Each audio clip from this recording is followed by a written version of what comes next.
Olá, sejam todos bem-vindos à nossa aula, à nossa continuação da nossa aula do Plano de Gerenciamento de Resíduos de Serviços de Saúde. E hoje daremos continuidade falando do manejo dos resíduos de serviços de saúde. Então, peguem caneta e caderno, façam suas anotações, porque a aula já vai começar. Bem, hoje nós falaremos de assunto muito importante, dando continuação aos processos de gerenciamento. Principalmente porque nós estamos vivendo a pandemia, época em que geração de resíduos de serviço em saúde aumentou consideravelmente. E os cuidados no gerenciamento desses resíduos devem ser redobrados para evitar que ocorram mais contaminações. O gerenciamento dos resíduos de serviços de saúde é constituído por um conjunto de procedimentos de gestão. E esses procedimentos, são planejamentos implementados a partir de bases científicas, técnicas, normativas e legais, com o objetivo de minimizar a produção de resíduos de serviços de saúde, proporcionar aos resíduos gerados um encaminhamento seguro de forma eficiente, visando proteção dos trabalhadores, a preservação da saúde pública e dos recursos naturais do meio ambiente.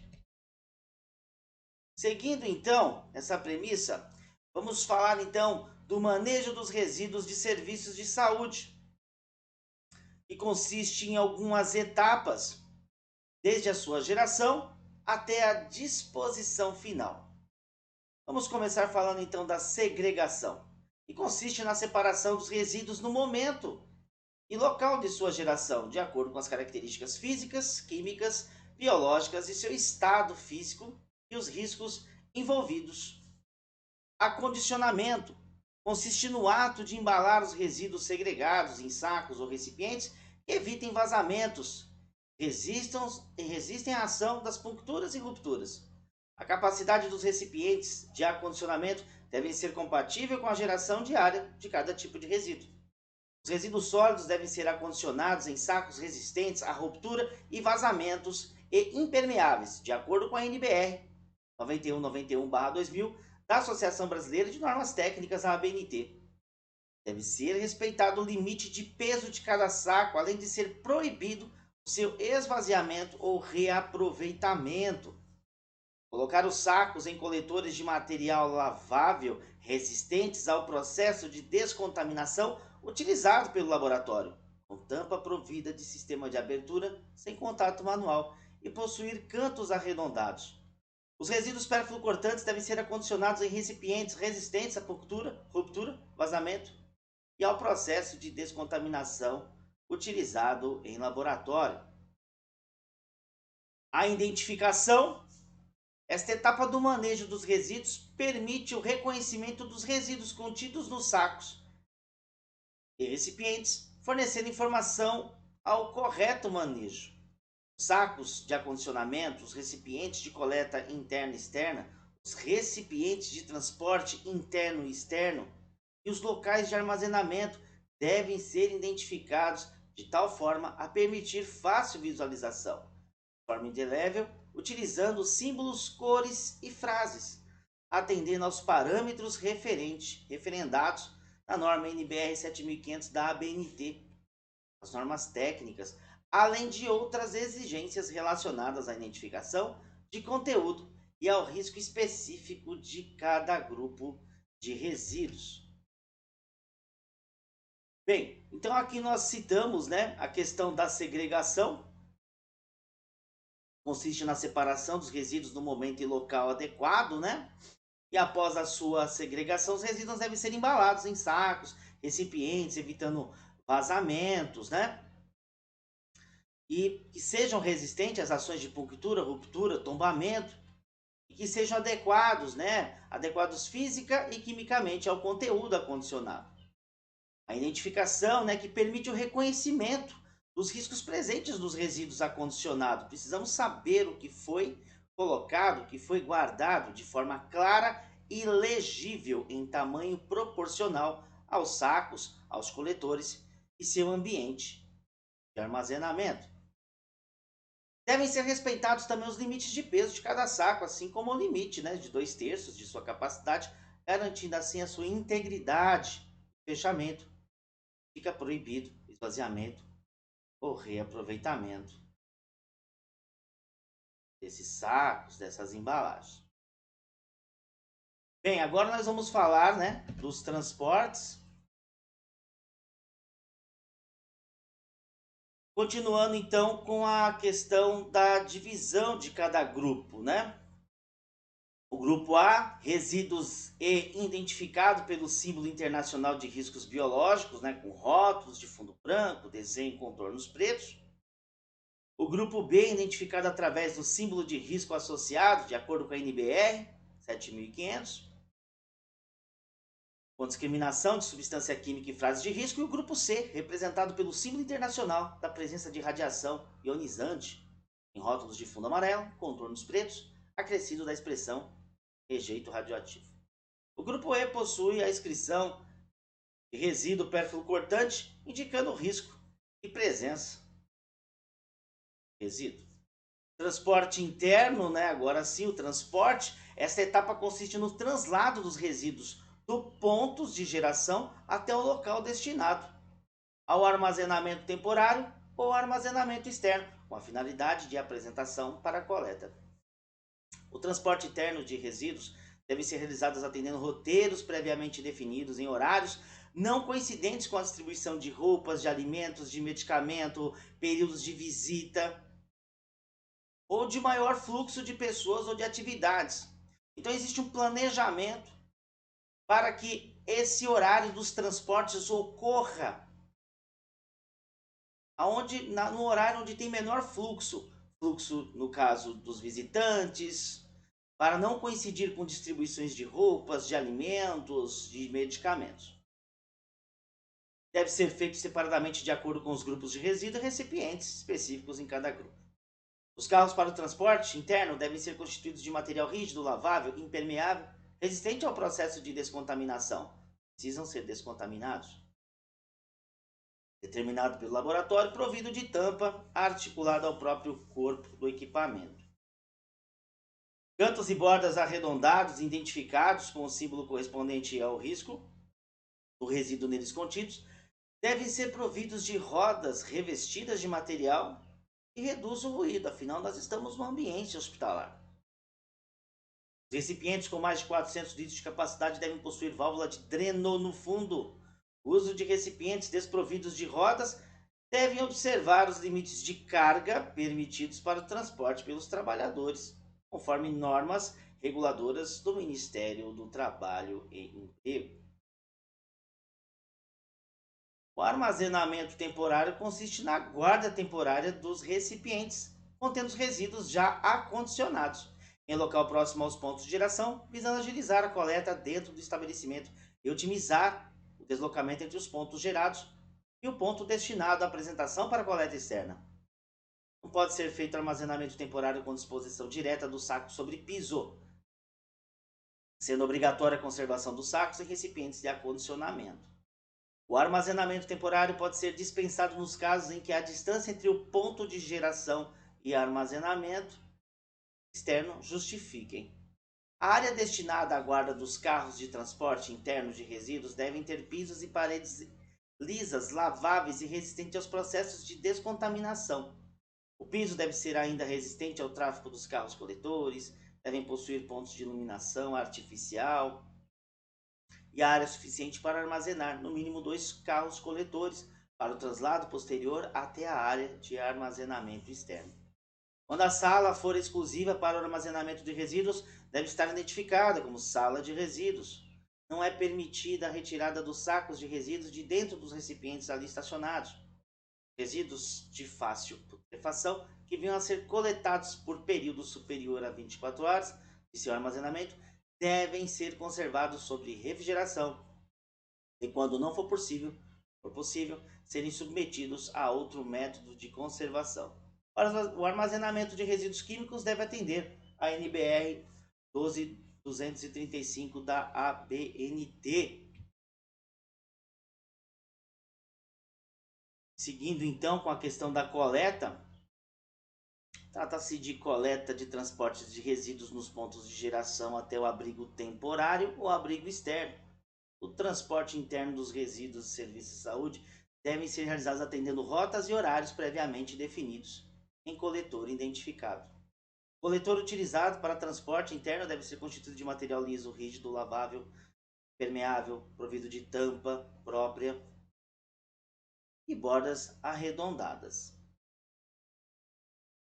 O armazenamento interno consiste na guarda do resíduo contendo produto químico ou rejeito radioativo da área de trabalho. O armazenamento externo é a guarda dos coletores dos resíduos em ambiente exclusivo, com acesso facilitado para a coleta externa. O armazenamento temporário é a guarda temporária dos coletores de resíduos de serviço em saúde, em ambiente próximo aos pontos de geração, visando agilizar a coleta no interior das instalações e otimizar o deslocamento entre pontos gerados e o ponto destino, a apresentação para a coleta externa. No armazenamento temporário externo, é obrigatório manter sacos acondicionados dentro de coletores com tampas fechadas. Tratamento preliminar consiste na descontaminação dos resíduos, desinfecção, esterilização por meios físicos ou químicos, realizada em condições de segurança e eficácia comprovada no local de geração a fim de modificar as características químicas, físicas e biológicas dos resíduos e promover a redução, eliminação ou neutralização dos agentes nocivos à saúde humana, animal e ao ambiente. Os sistemas para tratamento de resíduos de serviço de saúde devem ser objeto de licenciamento ambiental, de acordo com a resolução CONAMA 237, que são passíveis de fiscalização de controle pelos órgãos de vigilância sanitária e de meio ambiente. O processo de esterilização por vapor úmido, ou seja, autoclavação, não de licenciamento ambiental. A eficácia do processo deve ser feita através de controles químicos e biológicos periódicos e devem ser registrados. Os sistemas de tratamento térmico por incineração devem obedecer ao estabelecido na resolução CONAMA 316/2002. O armazenamento externo, a guarda, nós já citamos, é a guarda dos recipientes, dos resíduos, a realização das etapas de coleta externa em ambiente exclusivo, com acesso facilitado para veículos coletores. Coleta e transporte externo consiste na remoção desses resíduos do abrigo de resíduos externos até a unidade de tratamento ou disposição final, utilizando técnicas que garantam a preservação das condições de acondicionamento e integridade dos trabalhadores, da população e do meio ambiente, devendo estar de acordo com as orientações dos órgãos de limpeza urbana.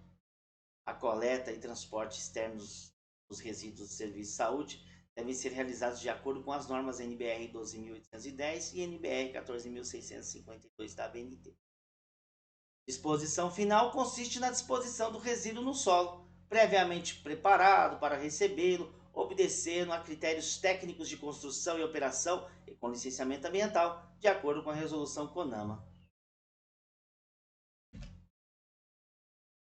Bom, falamos então principalmente aqui dos temas de manejo, segregação, acondicionamento, identificação, coleta e transporte interno, armazenamento interno, temporário externo.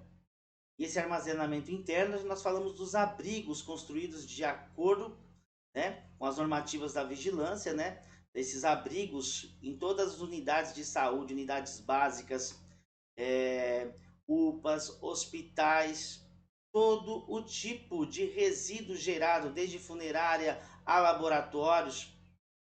Existem aí protocolos, para que esses resíduos sejam guardados e retirados por uma empresa especializada com licença para tal. Ainda nós temos a destinação, que é um assunto muito importante. Consiste na destinação de resíduos, que inclui a reutilização, reciclagem, compostagem, recuperação e o aproveitamento energético e outras destinações admitidas pelos órgãos competentes, Responsabilidade dos resíduos de serviços da saúde, De acordo com a pesquisa realizada, são coletados diariamente 228.403 toneladas de resíduos sólidos no Brasil. Claro que Isso vem aumentando gradativamente com o aumento populacional e principalmente, né, com o aumento hoje referido à pandemia. 1% corresponde aos resíduos de serviços da saúde, ou seja, 2.300 toneladas diárias. Os resíduos de serviços da saúde devem ser tratados de maneira especial, que vão desde a sua origem até o seu destino final, exigindo uma atuação conjunta das autoridades institucionais, municipais, estaduais e federais. O gerenciamento dos resíduos de serviços da saúde é de responsabilidade de seus próprios geradores, cabendo aos órgãos públicos a gestão, regulamentação e fiscalização. O estabelecimento gerador deverá implementar um plano de gerenciamento de resíduos de serviços de saúde. Então nós temos aqui um esqueminha aqui do plano de gerenciamento, né? Nós temos o manejo, a segregação, tratamento quando assim dispor, quando assim necessário, de acordo com as normas técnicas, acondicionamento, identificação, coleta interna, armazenamento, coleta externa, disposição final. Segregação e acondicionamento, identificação, vamos falar mais um pouquinho, né? A. Resíduos potencialmente infectantes, sondas, curativos, luvas de procedimento, bolsas de colostomia, devem ser descartados em lixeiras revestidas com saco branco. B. Resíduos químicos, reveladores, fixadores de raio-x e prata, devem ser descartados em galões coletores específicos. C. Resíduos radioativos, né? Devem ser descartados em caixas blindadas. D. Resíduos comuns, fralda, frascos, garrafas, pets vazias, marmitex, copos, papéis, toalha, devem ser descartados em lixeiras revestidas com saco preto. E. Resíduos pérfido-cortantes, né? Agulhas, lâminas, bisturi, frascos, ampolas de medicamento, devem ser descartados em coletor específico. Transporte interno, né? Vamos rever, né? Consiste na transferência dos resíduos do ponto de geração até o local de armazenamento temporário, né? Devem ser realizados separadamente de acordo com cada grupo de resíduo, que nós vimos a separação, cada grupo. Em horários definidos que não coincidem, né? Com a distribuição de roupas, né? Com maior fluxo de visitas, alimentos. O armazenamento temporário e a guarda temporária dos recipientes contendo os resíduos já condicionados no local próximo ao ponto de geração. A sala de resíduos. Então aqui ó, deve ser identificado de forma legível e clara, deve ter no mínimo 2 metros quadrados. Os sacos devem permanecer nos recipientes, como nós estamos vendo aqui na imagem, poderá ser dispensado se a distância entre o ponto de geração e o armazenamento externo forem próximos. A maioria das unidades básicas dos grandes hospitais de pequeno, médio e grande porte, laboratórios, todos mantêm aí os seus abrigos de resíduo. O armazenamento consiste no acondicionamento dos recipientes de resíduos até a realização da coleta e transporte. Local exclusivo, identificação como abrigo, os sacos devem permanecer dentro dos containers e o acesso facilitado para os veículos coletores. Então aqui nós temos uma imagem clara de abrigos de resíduos, né? Grupo D, grupo E e área de higienização. Temos aqui na primeira imagem. E na seguinte vemos a segunda imagem com um abrigo de resíduos químicos, né? Os dois possuem ventilação, mas nesse caso aqui, devido à inflamabilidade, nós temos extintores, né? E o piso convergente para a canaleta. Então, são normas importantes para garantir a segurança do local e a segurança do trabalhador, pois nós precisamos utilizar sempre os EPIs adequados para a manipulação, o manejo desses resíduos. Coleta e transporte externo, né, consiste na retirada dos resíduos de armazenamento externo até o local de tratamento e disposição final.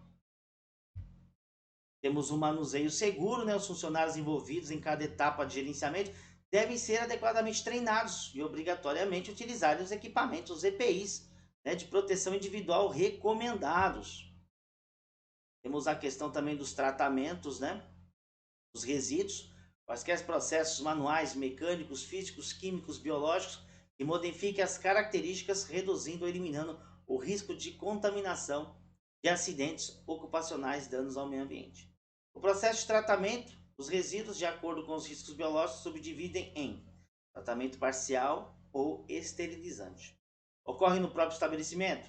Os resíduos subgrupo A1 e A2 devem ser submetidos a autoclavagem, tratamento químico, irradiação, micro-ondas. E esse tipo de tratamento é para eliminar vírus, bactéria, príons, qualquer resíduo de micro-organismo que possa fazer uma grande contaminação e prejudicar, trazendo assim dano à saúde pública e ao meio ambiente. O tratamento completo, realizado em empresas terceirizadas, tratamento térmico, alcançam temperaturas entre 800 a 1200 graus, incinerador, queimadores elétricos, tocha de plasma. Disposição final dos resíduos de serviços de saúde consiste na disposição definitiva dos resíduos já tratados no solo, locais previamente preparados para recebê-los. Os locais devem obedecer normas técnicas de construção e operação e licenciado por um órgão ambiental competente. Atualmente, os locais utilizados para a disposição final dos resíduos de serviços da saúde são aterro sanitário, aterro de resíduos perigosos, classe 1, para resíduos industriais, valas sépticas, aterro controlado, lixão ou vazadouro. Temos então aqui o aterro sanitário. Este método consiste no aterramento dos resíduos sólidos em áreas previamente preparadas, buscando causar o menor impacto ambiental possível. Solo impermeabilizado, controle dos efluentes, emissões de gases. Resíduos deverão ser depositados em camadas sobre o solo.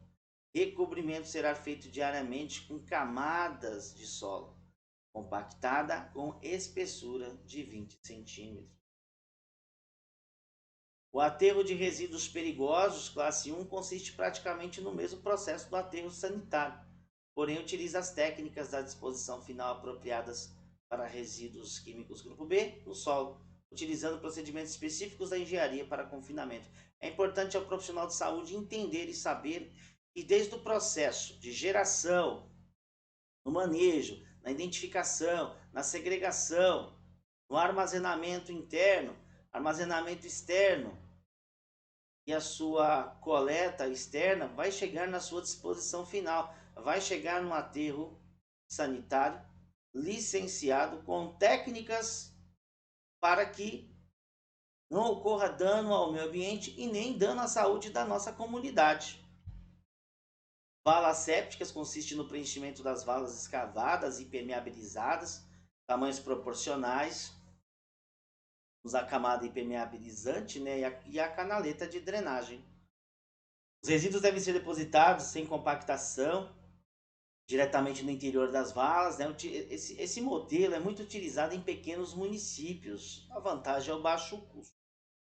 O aterro controlado trata-se de um lixão melhorado. Nesse sistema, os resíduos são descarregados no solo, recobrimento de camada material inerte diariamente.